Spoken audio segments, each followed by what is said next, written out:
இன்றைய மாறிவரும் உலகத்தில் நாம் எதிர்கொள்ளும் சவால்களை பற்றிய கற்பனை மற்றும் நகைச்சுவை கலந்த ஒரு விழிப்புணர்வு கதை.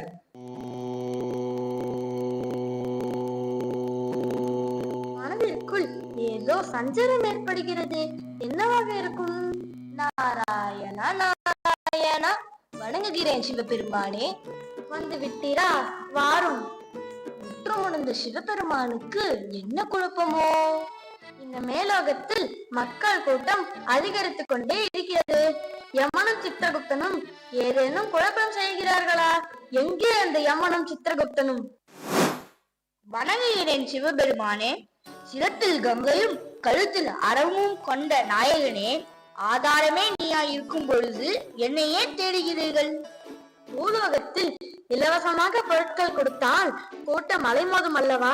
அது போல இங்கும் வரிசையில் இருக்கிறார்கள். என்ன செய்ய? அடேங்கப்பா, எவ்வளவு கூட்டம்! சிவன் என்று கூறும் போது சிந்தை தெளிவு பெறும். தங்களுக்கு ஏனோ என் மீது சினம். நாராயணா நாராயணா, தேவர்களுள் மதிநுட்பம் நிறைந்தவர் நீ என பெருமைப்பட்டு கொண்டிருக்கிறாய். உன் மதியின் மீது சந்தேகம் சிவபெருமானுக்கு. நாரதா, உன் விளையாட்டு என்னிடம் வேண்டாம். யமனுக்கு பணம் கொடுத்து உயிரை காத்துக் கொள்ளும் நபர்கள் பூலோகத்தில் இல்லையோ என்னவோ. நாரதர் கலக்கம் நன்மையில் முடியும் என்று நினைத்தேன். ஆனால் இவரின் குசும்பு கொஞ்சம் அதிகமாக தான் இருக்கிறது. நாரதா, அப்படி என்றால் யமன் லஞ்சம் வாங்குகிறார் என்று கூறுகிறாயா? நான் அப்படியெல்லாம் கூறவில்லை. அப்படி இருக்குமோ என்னவோ. நாரதரே, உமது விளையாட்டை இத்துடன் நிறுத்திக் கொள்ளும். நான் ஒன்றும் என் பாசத்தால் பாசக்கயிறை வீசவில்லை. மக்கள் தாங்களே தங்கள் தலையில் மண்ணை எள்ளி போட்டுக் கொள்கிறார்கள். நான் என்ன செய்ய? அப்படி என்னதான் செய்தார்கள்? அதையாவது சொல்லும். சொல்கிறேன் சிவபெருமானே. பூலோகவாசிகளின் பணத்தாசையும் முட்டாள்தனமான செயல்களையும் உற்று கவனியுங்கள். அப்பொழுதுதான் இந்த கூட்டம் ஏன் என்று உங்களுக்கு புரியும். விவசாயிகள் சேற்றில் கால் வைத்தால்தான் நாம் சோற்றில் கை வைக்க முடியும். தன்னலம் பாரா உயர்ந்த உள்ளம் கொண்ட மனிதர்கள். இறைவா, மண்ணில் விளையும் பொருட்களால் என் மனமும் என் மக்களின் வயிறும் நிறைய வேண்டும்.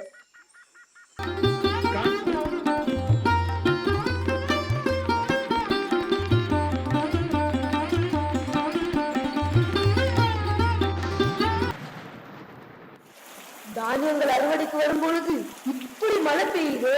நான் என்ன செய்ய? அப்பாடா, மழை நின்றுச்சு. ஒரு வழியா அறுவடையை முடிச்சிட்டோம். இந்த தானியங்களை நல்ல விலைக்கு விற்கணும். என்னங்க, அறுவடை முடிஞ்சிச்சு, நல்ல விளைச்சல் போல. ஆமா ஐயா, எனக்கு தேவையான பணம் கிடைக்கும்னு நினைக்கிறேன். 1-2 நாட்கள் அழிய போற இந்த காய்கறிகளுக்கும் மனையில நடந்த தானியங்களுக்கும் நீங்க நினைத்த பணம்லாம் கிடைக்காது. நீங்க அதிகமா எதிர்பார்க்க ரொம்ப சிரமமா இருக்கு. அரசு அறிவித்த விலையை கொடுங்களேன். வாய்ப்பே இல்லைங்க. இவ்வளவுதான் விலை. வேண்டுமென்றால் கொடுங்க, இல்லைன்னா போய்கிட்டே இருங்க. என்ன செய்வது? வாங்கிய கடனையாவது அடைக்கலாம். நல்லா ஏமாத்திட்டேன். பொருள்களை அப்படியே விற்க முடியாது. இதை ரசாயன முக்கி பல நாட்கள் கெடாம அதிக பணம் பார்க்கணும்.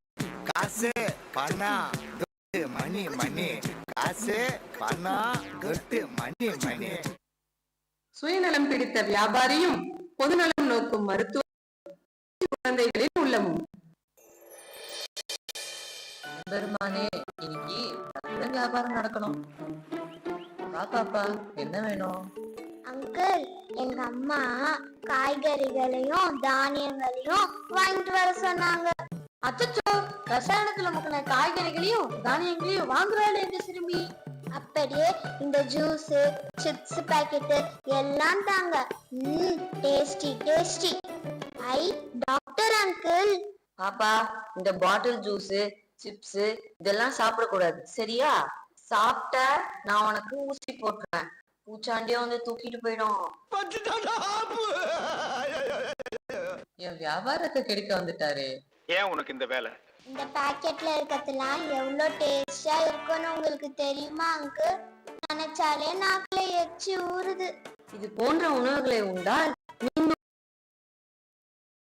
இதுல கலந்துருக்காங்க பாப்பா. கலர் கலரா டேஸ்டியா இருக்கு. சாப்பிட கூடாதுன்னா ஏன் இதெல்லாம் கடையில விக்கிறாங்க? பாக்கெட்ல ஒன்னும் சாப்பிட கூடாதுன்னு போடலையே. யாரும் சாப்பிடக்கூடாதுன்னு பாக்கெட்ல போட மாட்டாங்க.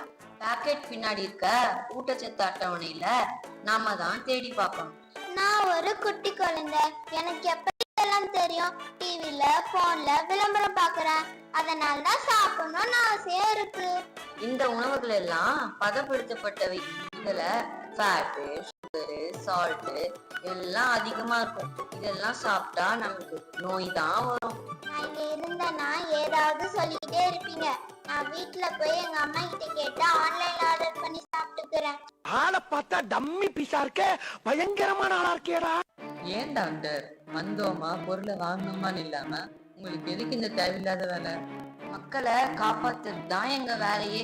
சொன்னா யார் கேக்குறா? பட்டாதான் புரியும். எம்பெருமானே இந்த எதிர்கால சந்ததியை காப்பாற்றுங்கள். கேட்கிறது. உங்கள் பிரார்த்தனை நன்றாக கேட்கிறது. இந்த வியாபாரிகள் குழந்தைகளின் மனதில் நஞ்சை விதைத்து விட்டாரே. விட்டால் எனக்கும் படையலாக பீட்சாவையும் பர்கரையும் வைப்பார்கள் போலவே. சிவபெருமானே, விநாயகருக்கு கொழுக்கட்டைக்கு பதிலாக மோமோஸை வைத்து விட்டார்களாம். விநாயகரே கோபத்தில் உள்ளார். இது போன்ற உணவுகளை அடிக்கடி சாப்பிடுவதால் தான் இளம் வயதிலேயே மாரடைப்பு, புற்றுநோய், சர்க்கரை மற்றும் இரத்த கொதிப்பு போன்ற கொடிய நோய்கள் வந்து மக்கள் இறக்கின்றனர். இது மட்டுமா? இன்னும் பாருங்கள் இந்த புத்தி கெட்ட மனிதர்களை.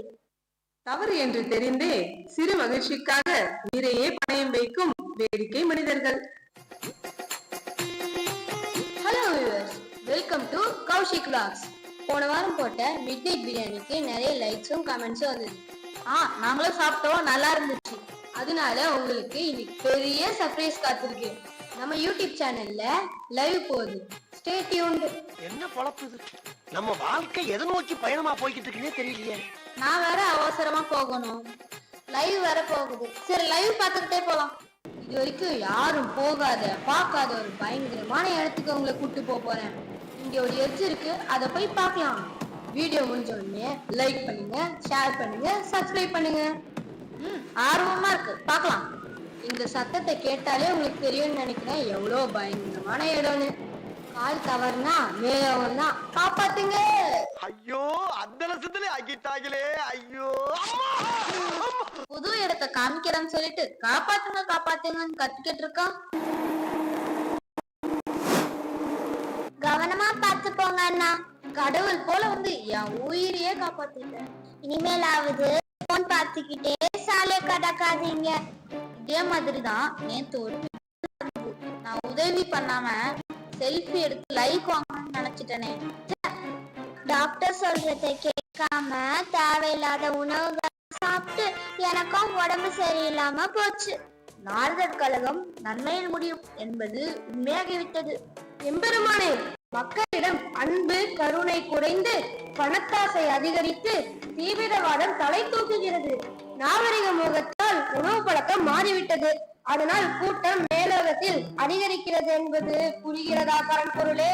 சித்திரகுப்தா, கணக்கை மாற்றியது. பணத்தாசை பிடித்து மக்களுக்கு துன்பம் தருபவர்கள் முதலில் மேலோகத்திற்கு வர வேண்டும். அப்பொழுது மேலோகத்தில் கூட்டமும் குறையும், பூலோகத்தில் குற்றமும் குறையும்.